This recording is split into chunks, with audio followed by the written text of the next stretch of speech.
그날 나는 아버님의 등을 씻기다 손이 멈췄습니다. 차가운 물 위로 따뜻한 숨결이 번졌거든요. 그 순간 뭔가 잘못된 걸 느꼈습니다. 내 이름은 이은주, 올해 55입니다. 결혼 30년 차, 평생을 누군가의 며느리, 누군가의 아내로 살아왔죠. 남편은 중견기업 부장이고 아들은 직장 때문에 타지로 떠났습니다. 이 집엔 이제 나와 남편 그리고 시아버님 뿐입니다. 사고는 어느 초여름 오후에 일어났습니다. 시아버님이 오래된 트럭을 몰고 지방 납품을 가시던 중 고속도로에서 미끄러진 차량을 피하다가 가드레일을 들이받으셨다고 했어요. 의식은 있지만 하반신 신경 손상이 심합니다. 의사의 말이 귀에 꽂혀서 한동안 아무 말도 할 수 없었습니다. 남편은 그날 밤 늦게까지 울었습니다. 그 눈물을 본 건 결혼 후 처음이었어요. 며칠 뒤 남편이 말했습니다. 은주야, 아버지 우리 집으로 모시자. 요양시설은 싫어하실 거야. 그래요. 그게 맞겠죠. 말은 쉽게 했지만 마음은 무거웠습니다. 누군가의 부모를 모시는 일은 늘 해야 할 일로 포장되지만 막상 해보면 그 무게는 남이 알 수 없죠.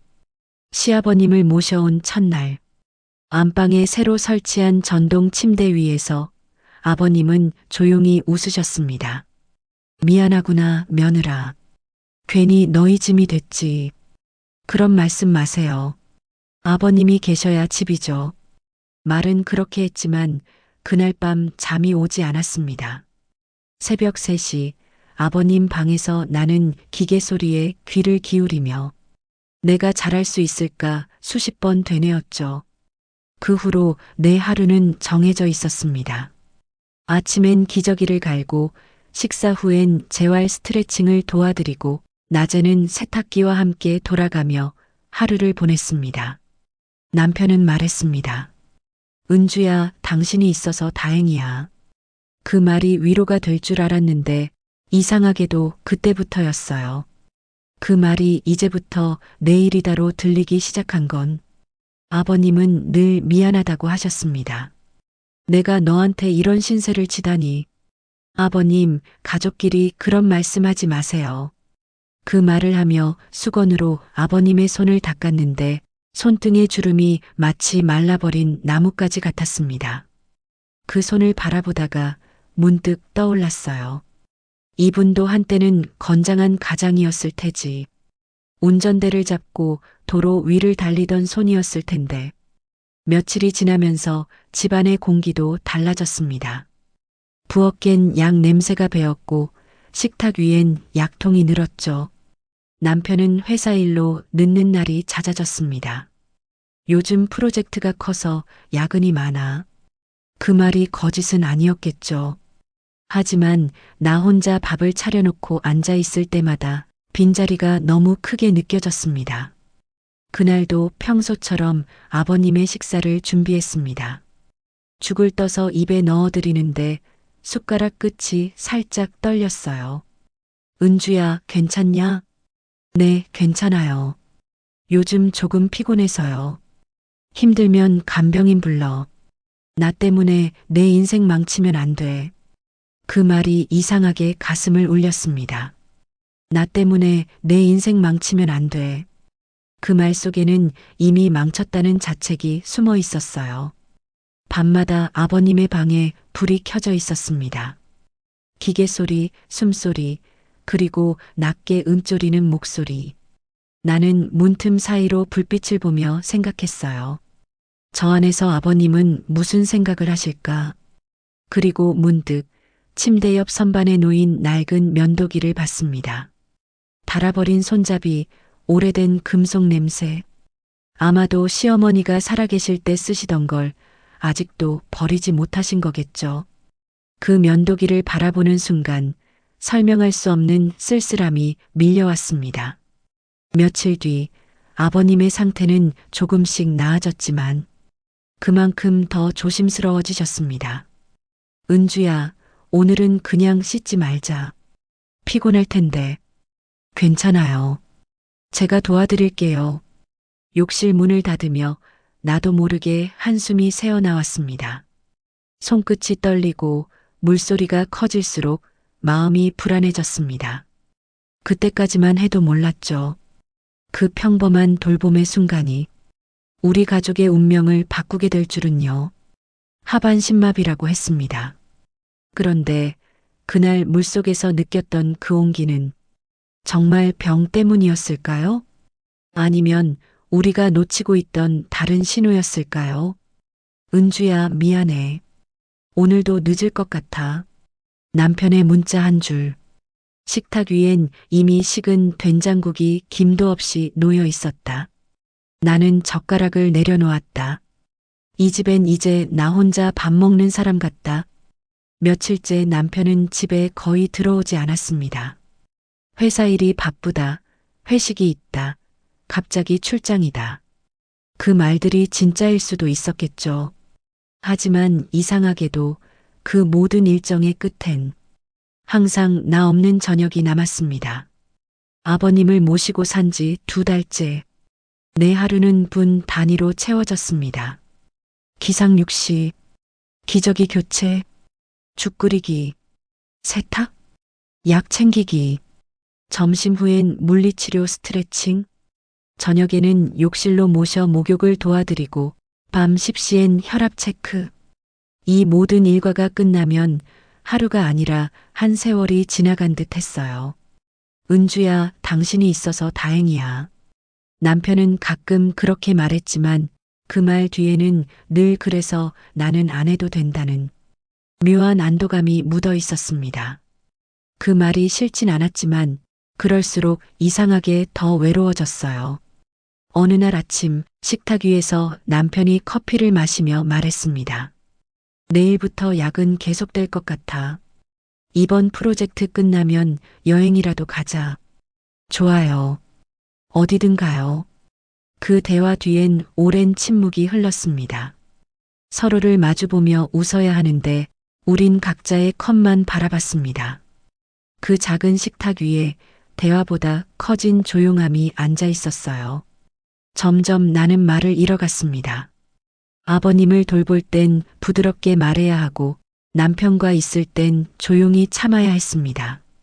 누구에게도 힘들다는 말을 꺼낼 수 없었죠. 밤마다 나는 거실 불을 켜둔 채 앉아 있었습니다. 아버님 방에선 TV 소리만 희미하게 흘러나왔고 남편은 오지 않았습니다. 창밖으로 불빛이 스쳐 지나갈 때마다 나는 생각했어요. 저 불빛 속엔 다들 누군가와 함께일까. 며칠 뒤 아버님이 갑자기 미안하다고 하셨습니다. 은주야, 나 때문에 내가 힘들지? 무슨 그런 말씀을요. 너 얼굴이 자꾸 말라가. 요즘 밥은 제대로 먹냐? 그 한마디에 눈물이 핑 돌았습니다. 누군가 나에게 그렇게 물어봐 준 게 언제였는지 기억도 안 났거든요. 그날 밤 욕실에서 아버님의 세수를 도와드렸습니다.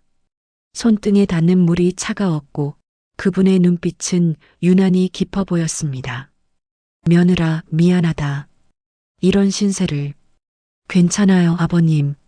지금은 제가 아버님을 돌볼 차례니까요. 말은 그렇게 했지만 내 안의 목소리는 속삭이고 있었습니다.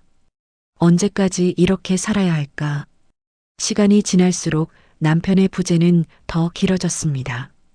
그의 셔츠 냄새 대신 집안엔 소독약 향이 배어갔어요.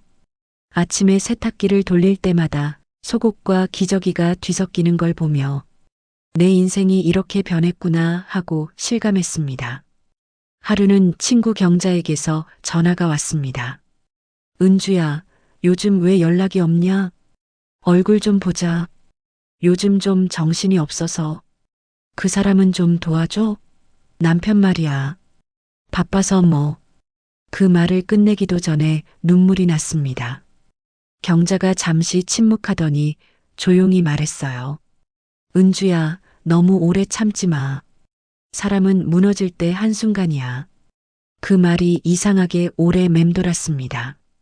무너진다는 말. 내가 무너지고 있다는 사실을 그제야 인정하게 됐어요.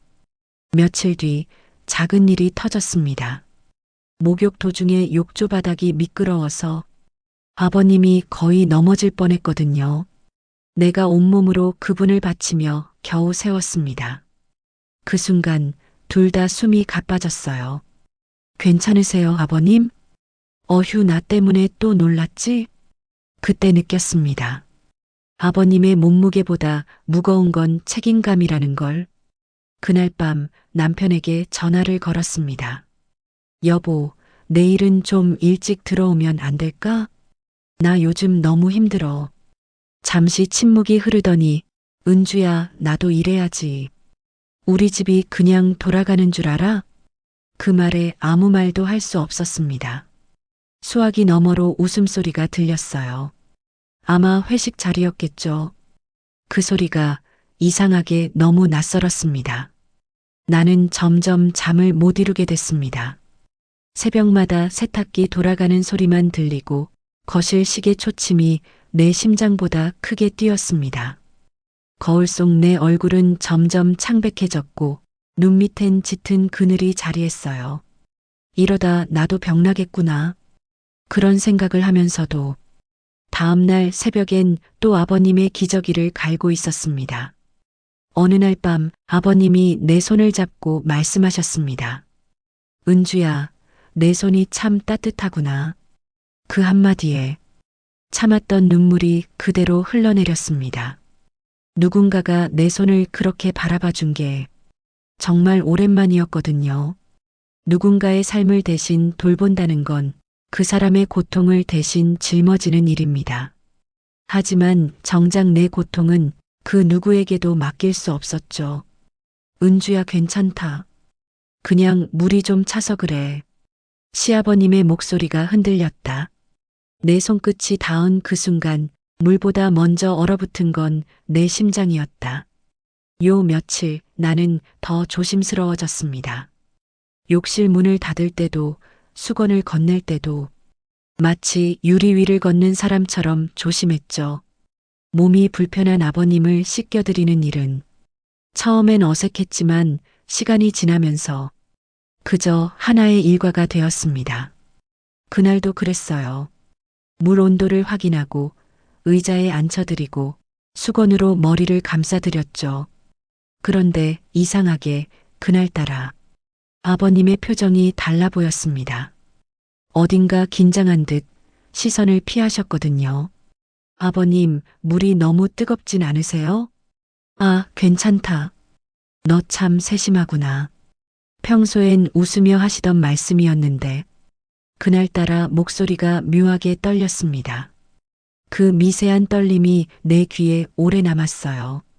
내가 등을 닦아드리려 손을 뻗었을 때였습니다. 갑자기 아버님의 어깨가 움찔했습니다. 물 온도가 변한 것도 아닌데 순간 내 손이 멈췄어요. 아버님, 괜찮으세요? 응, 괜찮다. 그냥 깜짝 놀랐어. 그 말이 너무 빠르게 나왔습니다. 나는 더 묻지 못했죠. 욕실 안은 수증기로 가득 차 있었습니다. 김이 올라와 거울이 뿌옇게 흐려졌고 그 속에서 아버님의 얼굴이 잘 보이지 않았습니다. 그런데 이상하게 내 마음속은 더 선명해졌어요. 뭔가 이상하다. 그날 밤 잠이 오지 않았습니다. 이불 속에서 핸드폰 불빛만 켜둔 채 검색창에 손이 멈췄어요. 하반신마비 환자 신체 반응 원인. 수많은 글이 떴습니다. 척수 손상 후에도 일부 감각이 남을 수 있음. 비자발적 반사작용 가능. 심리적 긴장으로 인한 일시적 반응. 나는 화면을 내리며 중얼거렸습니다. 그럼 아버님은 생리적 반응이란 걸 알면서도 마음은 여전히 불편했습니다. 마치 누군가 나를 지켜보는 기분이었어요. 다음 날 아침 평소처럼 식사를 챙기는데 아버님이 조용히 말을 꺼내셨습니다. 은주야, 어제 말이야. 내가 좀 놀라서 괜히 몸이 굳었나 봐. 괜찮아요, 아버님. 그런 일 있을 수도 있죠. 미안하다. 너 놀랐지? 그분의 눈빛이 내 눈을 피했습니다. 나는 애써 웃었습니다. 괜찮아요. 그런 거 신경 쓰지 마세요. 하지만 그 순간 내 가슴 어딘가가 무겁게 눌리는 느낌이었습니다. 정말 괜찮은 걸까? 그날 이후로 욕실 문을 닫을 때마다 나는 자꾸 숨이 막혔습니다. 손끝이 닿을까봐, 시선이 머무를까봐. 하루는 일부러 남편에게 부탁했습니다. 여보, 주말엔 당신이 아버님 씻겨드리면 안 될까? 은주야, 당신이 더 잘하잖아. 내가 하면 오히려 불편하실걸? 그 대답에 더 이상 말하지 못했습니다. 그저 고개를 끄덕였죠. 그때 깨달았습니다. 이 집안의 돌봄은 결국 내 몫이라는 걸. 며칠 후 또다시 목욕 시간이 다가왔습니다. 내 손은 수건을 잡은 채로 한참을 멈췄습니다. 그날따라 욕실 문이 유난히 무겁게 느껴졌어요. 아버님은 평소보다 말이 없으셨습니다. 의자에 앉히려 허리를 감싸 앉는 순간 그분의 숨소리가 짧게 흔들렸습니다. 내 손에 그 진동이 그대로 전해졌죠. 그 찰나의 떨림이 물보다 더 차갑게 느껴졌습니다. 은주야, 미안하다. 괜찮아요, 아버님. 대답은 했지만 입술이 떨려서 목소리가 갈라졌습니다. 그날 밤 거실에 앉아 혼잣말을 했습니다. 이건 단순한 일상이야. 아무것도 아니야. 하지만 마음은 계속 귓가에 속삭였죠. 정말 아무것도 아닐까? 그때 시계가 3번 울렸습니다. 자정이었죠. 창밖엔 비가 내리고 있었습니다. 창문 유리에 맺힌 빗방울이 욕실 거울에 김처럼 번져갔습니다. 나는 그걸 보며 중얼거렸습니다. 지워지지 않는 건 김이 아니라 내 마음인가 봐. 다음 날 아버님은 평소보다 말수가 적었습니다.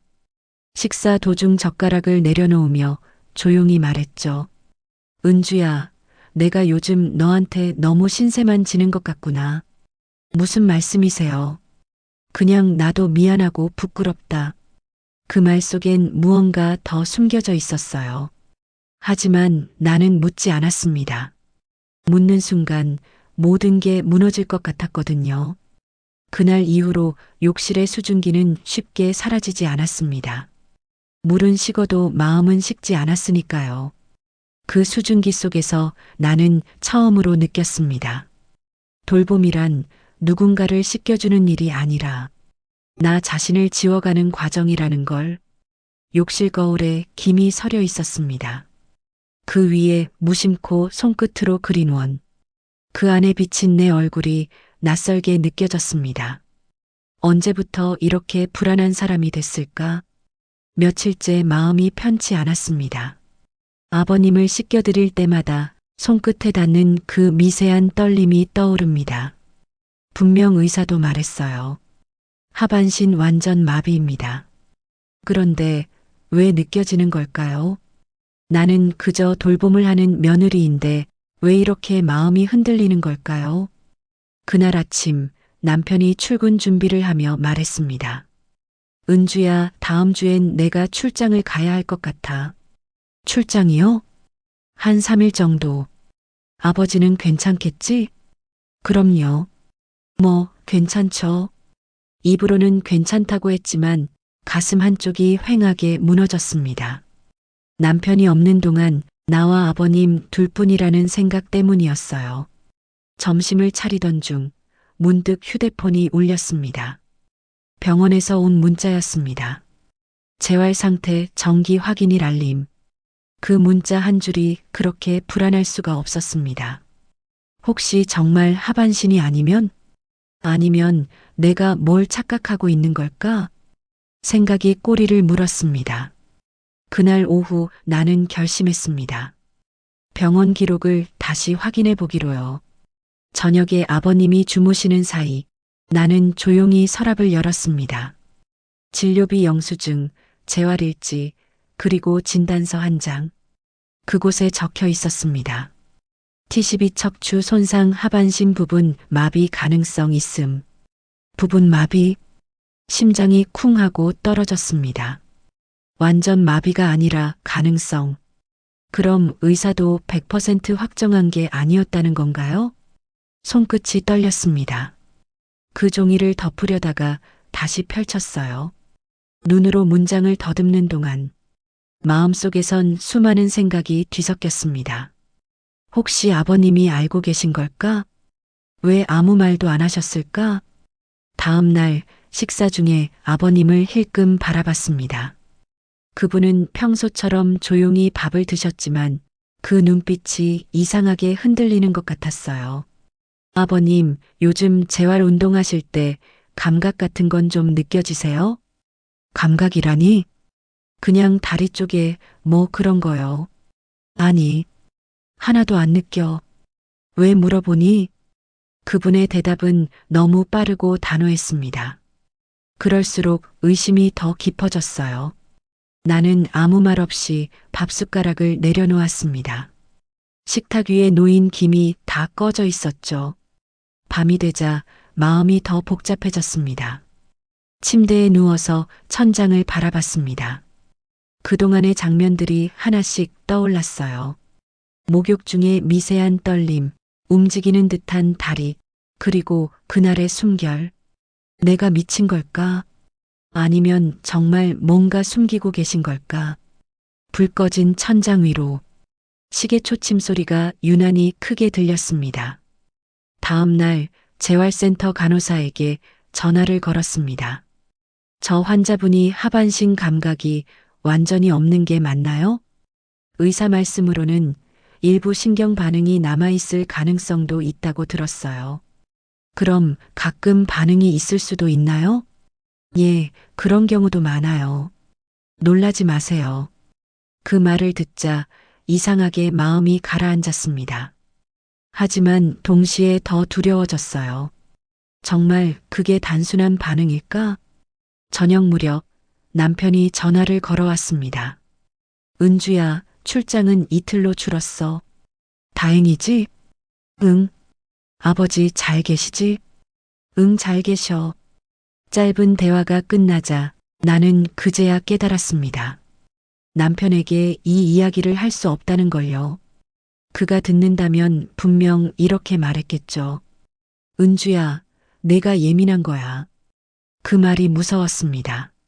누군가 내 불안을 예민함으로 몰아붙일까봐.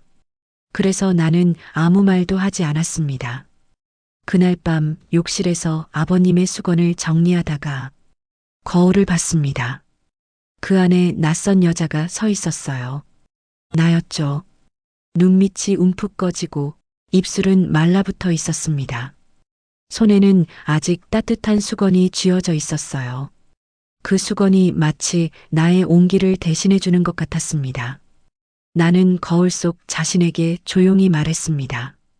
은주야, 넌 지금 뭘 두려워하는 거야? 대답은 없었지만 거울 속 여자가 나를 노려보는 것 같았어요.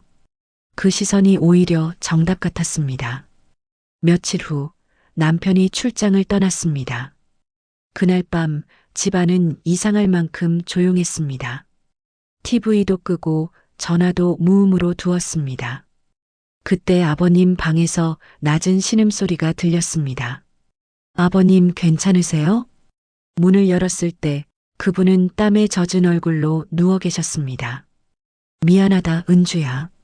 잠깐 쥐가 나서. 나는 급히 다리를 주물러 드렸습니다. 그런데 분명히 느껴졌습니다. 미세하게 아버님의 종아리가 내 손 아래서 움찔거렸어요. 심장이 얼어붙었습니다. 그건 분명 감각이 있는 움직임이었습니다. 아버님, 괜찮다.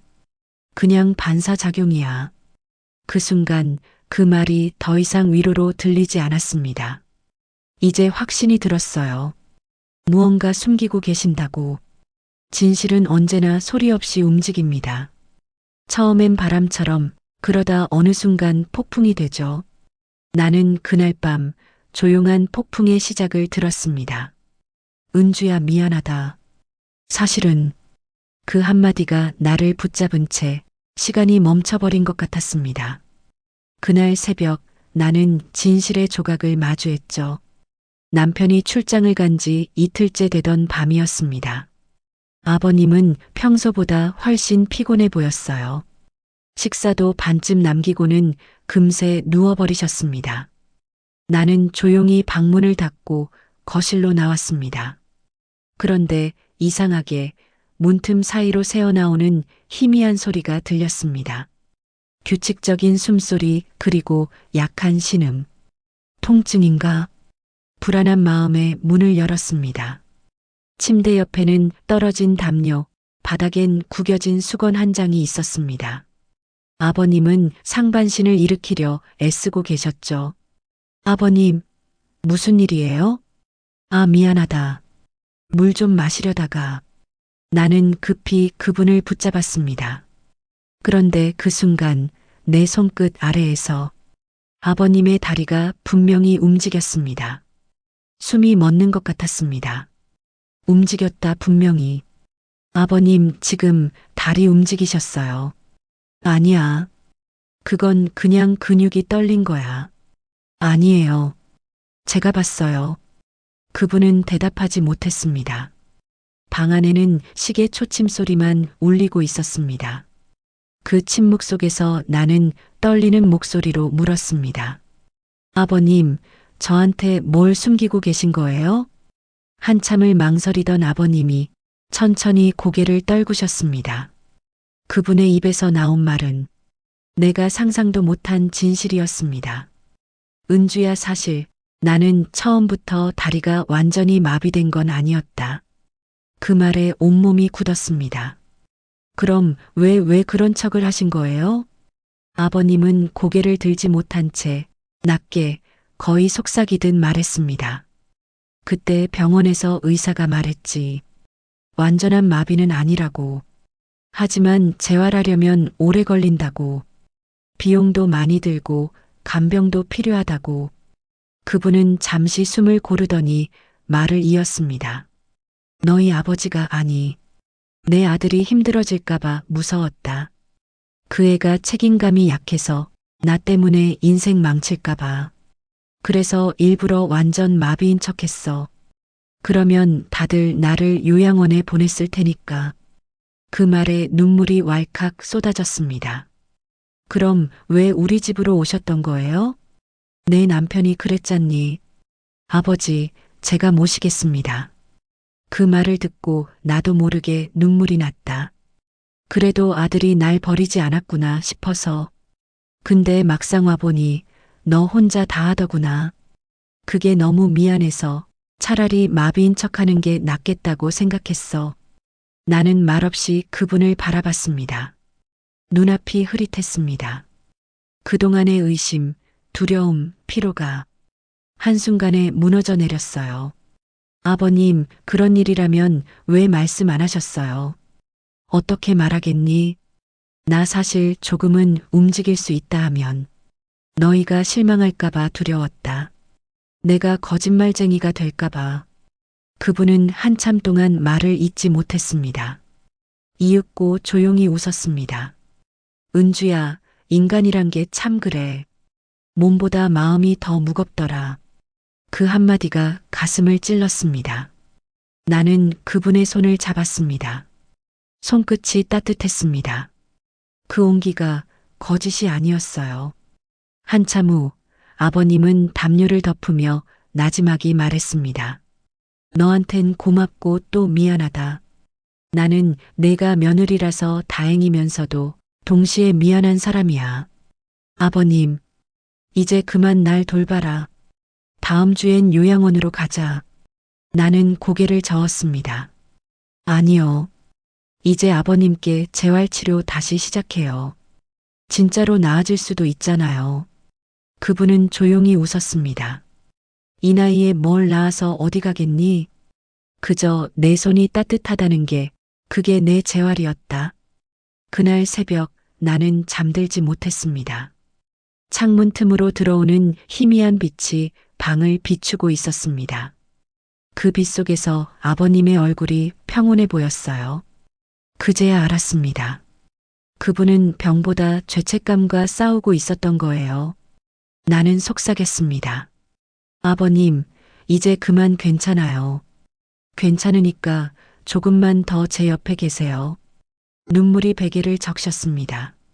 그 눈물은 슬픔이 아니라 용서의 눈물이었어요. 진실은 언제나 누군가의 침묵 속에 숨어 있습니다. 그 침묵을 용기로 꺼내놓는 순간 비로소 사람은 서로를 이해하게 되죠. 그날 새벽 나는 처음으로 돌봄이 아니라 사람을 바라봤습니다. 은주야, 그게 무슨 말이야? 아버지가 거짓말을 했다고? 남편의 목소리가 떨렸다. 나는 아무 말도 하지 못했다. 거짓말이 아니라 살기 위한 선택이었다고 말하고 싶었지만 그 한마디가 너무 멀게 느껴졌다. 남편이 출장을 마치고 돌아온 건 진실을 안 지 사흘째 되는 날이었습니다. 그동안 나는 아버님의 비밀을 품은 채 아무 일 없는 듯이 밥을 짓고 빨래를 돌렸습니다. 그러나 마음속은 늘 불안의 파도 위에 있었죠. 남편이 집에 들어서자마자 아버님은 평소처럼 웃으며 맞으셨습니다. 왔냐, 아들아. 아버지, 건강은 좀 어떠세요? 그럭저럭 버틴다. 짧은 대화 뒤 남편은 나를 불렀습니다. 은주야, 할 얘기 좀 하자. 그 말투에서 이미 뭔가 느껴졌습니다. 불길한 예감이었어요. 거실로 나오자 남편이 진지한 표정으로 물었습니다. 병원에서 연락이 왔어. 의사가 그러는데 아버지가 부분 마비였대. 그게 무슨 소리야? 순간 심장이 멈췄습니다. 아버님이 아니라 병원 쪽에서 먼저 연락이 간 모양이었습니다. 나는 조심스럽게 입을 열었습니다. 그건 아버님이 일부러 숨기신 거야. 숨기셨다고? 왜? 우릴 힘들게 하고 싶지 않으셨대. 남편은 믿기지 않는다는 표정으로 고개를 저었습니다. 그게 말이 돼? 아버지가 우리를 속였다는 거잖아. 그의 목소리가 점점 커졌습니다. 나는 애써 진정시키려 했어요. 여보, 그게 속임이 아니라. 아니야. 그건 배신이야. 그 한마디가 내 가슴을 찔렀습니다. 배신이라니. 그분은 단 한순간도 그런 마음이 아니었는데 아버님이 방에서 그 소리를 들으셨는지 문을 열고 나오셨습니다. 내가 다 들었다. 나 때문이지? 남편은 뒤돌아서서 소리쳤습니다. 아버지, 왜 그러셨어요? 우리가 바보입니까? 아버님은 아무 대답도 하지 않으셨습니다. 그저 조용히 아들의 얼굴을 바라보셨습니다. 그 눈빛엔 미안함과 체념이 섞여 있었습니다. 아버지, 그렇게 속이면 우린 뭐가 됩니까? 미안하다, 그저 너희가 평안하길 바랐을 뿐이야. 그게 평안이에요? 우리한테 거짓말하고 은주한테 다 떠맡기고 그게 가족입니까? 남편의 목소리가 떨렸습니다. 그 분노 속에는 실망보다 더 깊은 상처가 숨어 있었죠. 나는 두 사람 사이로 들어섰습니다. 여보, 그만해요. 아버님도 힘드세요. 당신은 왜 항상 아버지 편이야? 그게 편이 아니에요. 그냥 이해하려는 거예요. 남편은 한참을 나를 바라보다가 조용히 웃었습니다. 그 웃음이 더 아프게 느껴졌습니다. 이 집에서 나만 모르는 게 너무 많았네. 그 말만 남기고 방으로 들어가 문을 닫았습니다. 그 문이 닫히는 소리가 이 집의 공기를 완전히 바꿔버렸습니다. 그날 밤 아버님은 거실에 혼자 앉아 계셨습니다. 낡은 면도기를 손에 들고 조용히 닦고 계셨습니다. 나는 다가가 조심스레 물었습니다. 아버님, 괜찮으세요? 괜찮다. 저 녀석이 화낼 만도 하지. 그분의 목소리가 한없이 낮았습니다. 은주야, 나 요양원에 가기로 했다. 이제 여기서 떠나야 할 때인 것 같다. 그게 무슨 말씀이세요? 이 집은 내 집이 아니야. 난 이미 오래전에 떠났어야 했어. 나는 그 말을 듣는 순간 마음이 철렁 내려앉았습니다. 아버님, 그렇게 말씀하지 마세요. 이건 벌이야. 거짓말의 벌. 근데 이상하지 벌을 받으니까 오히려 마음이 편하네. 그분은 고개를 들어 창문 밖을 바라보셨습니다. 창밖에는 가을비가 내리고 있었습니다. 그 빗소리 사이로 멈춰 선 벽시계가 딱 하고 멈췄습니다. 다음 날 아침 남편은 말없이 출근했습니다. 식탁 위엔 식지 않은 국이 남아 있었고 아버님 방엔 면도기와 쪽지 한 장이 있었습니다. 쪽지엔 이렇게 적혀 있었습니다. 은주야, 미안하다. 내가 내 마지막 가족이었다. 아버지가 남긴 건 거짓이 아니라 내 손의 따뜻함이다. 그 글을 읽는 순간 눈물이 떨어져 글자가 번졌습니다. 그때 알았습니다. 이건 떠남의 전조, 폭풍이 지나가기 전에 고요였다는 걸요. 진실은 때로 가족을 무너뜨리지만 그 폐허 속에서야 비로소 서로를 바라보게 됩니다. 그날 나는 깨달았습니다. 사랑이란 용서보다 더 큰 용기를 필요로 한다는 걸. 은주야, 잠깐 얘기 좀 하자. 낮게 떨리는 목소리였다. 새벽이 막 밝아오던 시간, 아버님은 이미 외투를 입고 있었다. 낡은 가방 하나만 옆에 두고 전날 밤 아버님은 거의 잠을 이루지 못하신 듯 보였다. 나는 불길한 마음에 방문을 두드렸다. 그분은 조용히 웃으며 말씀하셨다. 이제는 다 정리해야지. 무슨 정리를요? 마음의 빈말이다. 그 한마디에 나는 아무 말도 할 수 없었다. 그분의 눈빛엔 이미 결심이 서 있었기 때문이다. 아버님은 소파에 앉아 손바닥 위에 작은 면도기를 올려놓으셨다. 그 낡은 면도기는 내가 처음으로 아버님을 돌보기 시작했을 때 손에 쥐어드렸던 것이었다. 이거 아직도 가지고 계셨네요. 그때 내가 내 수염을 밀어주던 게 내 인생에서 마지막으로 누군가에게 존중받는 순간이었어. 그 말을 듣는 순간 가슴이 울컥했다. 아버님은 내 시선을 피하지 않고 조용히 말씀을 이었다. 사실은 그때부터 느끼고 있었어. 너를 향한 마음이 단순한 고마움이 아니라는 걸. 나는 숨이 막혀 아무 대답도 하지 못했다. 그분은 한참 동안 침묵을 지키다 이내 무거운 목소리로 말을 이었다. 그래서 떠나야겠다. 내 옆에 있으면 나는 또다시 인간으로서 선을 넘게 될 것 같아. 그 말 속에는 부끄러움이 아니라 인간적인 절규가 담겨 있었다. 나는 울음이 터져 나왔다. 아버님, 그건 잘못이 아니에요. 저도 외로웠어요. 서로가 필요했을 뿐이에요. 아니야, 은주야. 그건 핑계야. 넌 아직 살아야 하는 사람이야. 나는 이제 끝으로 가는 사람이고. 그분은 떨리는 손으로 내 머리를 쓰다듬었다. 그 손길이 얼마나 따뜻했는지 모른다. 그때 깨달았다. 이건 사랑이 아니라 사랑의 마지막 형태 용서라는 것을. 은주야. 네, 아버님. 내가 떠나면 재훈이랑 다시 잘 지내. 그 아이는 아직 널 사랑해. 그럴 수 있을까요? 시간이 지나면 된다. 미움도 사랑도 결국 같은 뿌리에서 피는 거야. 그분은 그렇게 말하며 낡은 면도기를 내 손에 쥐어주셨다. 이건 나의 마지막 부탁이야. 날 대신해서 너 자신을 용서해. 그 말을 남기고 아버님은 천천히 현관으로 걸어 나가셨다. 나는 울면서 그 뒤를 붙잡았다. 아버님, 제발 가지 마세요. 괜찮다, 은주야. 이제야 마음이 편해졌다. 그날 오후 남편이 집에 돌아왔다. 아버님의 방은 비어 있었다. 책상 위에는 쪽지 한 장이 남아 있었다. 아들아, 나는 내가 모르는 모습으로 늙었다. 사람은 나이보다 먼저 외로워지는 법이다. 은주를 원망하지 마라. 그녀는 나보다 훨씬 더 많은 고통을 견뎠다. 나 대신 그녀를 지켜다오. 남편은 그 쪽지를 읽고 한참 동안 아무 말도 하지 않았다. 그리고 조용히 내게 말했다. 이제야 알겠어. 아버지도 당신도 다들 외로웠던 거야. 나는 눈물을 참지 못했다. 그는 처음으로 내 손을 잡았다.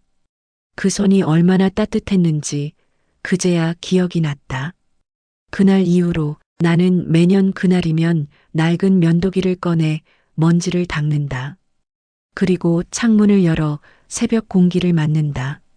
아버님이 떠난 지 벌써 3년.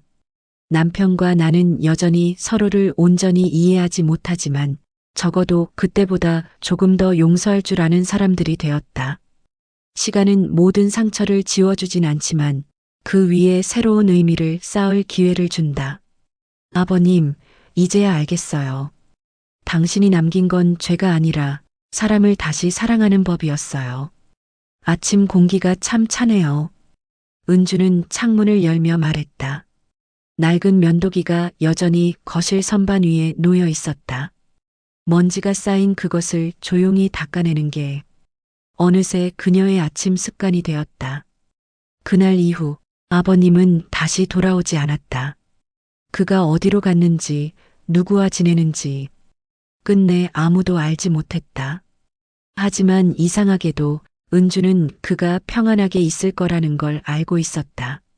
남편 재우는 말수가 줄었지만 가끔 저녁 식탁에서 조용히 웃었다. 예전처럼 큰 소리로 나무라지도 않았고 은주도 더 이상 변명하지 않았다. 둘은 서로를 이해하려는 사람들이 되었다. 그것만으로도 충분했다. 어느 일요일 아침 남편이 조용히 말했다. 은주야. 응? 오늘은 아버지 묘에 다녀오자. 그 말에 은주는 잠시 멈췄다. 묘라니. 아버님이 떠난 지 2해가 지난 어느 날 지인의 연락을 통해 그가 외딴 요양원에서 세상을 떠났다는 소식을 들었었다. 그땐 눈물이 나오지 않았다. 그저 조용히 면도기를 쥔 채 앉아 있었다. 하지만 오늘은 달랐다. 마음속 어딘가가 조금은 단단해져 있었다. 산자락 묘 앞에 도착하자 가을바람이 스쳤다. 묘비엔 짧은 문구 하나만 새겨져 있었다. 가족, 그 이름으로 살다. 은주는 무릎을 꿇고 묘비를 닦았다. 그 옆에서 남편이 조용히 국화를 내려놓았다. 아버지, 저희 잘 지내요. 그래요, 아버님. 이제는 웃으며 그날들을 기억할 수 있어요. 남편이 그녀의 어깨를 가만히 감싸 안았다. 그 품이 오랜만에 따뜻했다. 은주는 눈을 감았다. 그때 아버님이 했던 마지막 말이 떠올랐다. 날 대신해서 너 자신을 용서해라. 집으로 돌아오는 길, 차 안엔 말이 없었다. 대신 라디오에서 흘러나오는 오래된 노래가 있었다. 세월이 가면 그리움도 바람이 되리. 창밖으로 스치는 햇살이 부드럽게 번졌다. 그 빛은 오래 묶여있던 그림자를 천천히 걷어내는 듯했다. 은주는 조용히 말했다. 여보, 우리 여행 갈래요? 여행? 그래요. 그냥 가까운 곳이라도. 좋지. 어디든. 남편의 얼굴에 오랜만에 미소가 번졌다. 그 웃음을 보는 순간 은주는 깨달았다. 삶은 때로 무너지고 부서지고 심지어 용서할 수 없을 만큼 아프지만 결국은 다시 사랑하는 법을 배우기 위한 여정이라는 걸. 밤이 지나 새벽이 올 때면 은주는 여전히 거실에 앉아 면도기를 바라본다. 그리고 속삭인다. 아버님, 고마웠어요.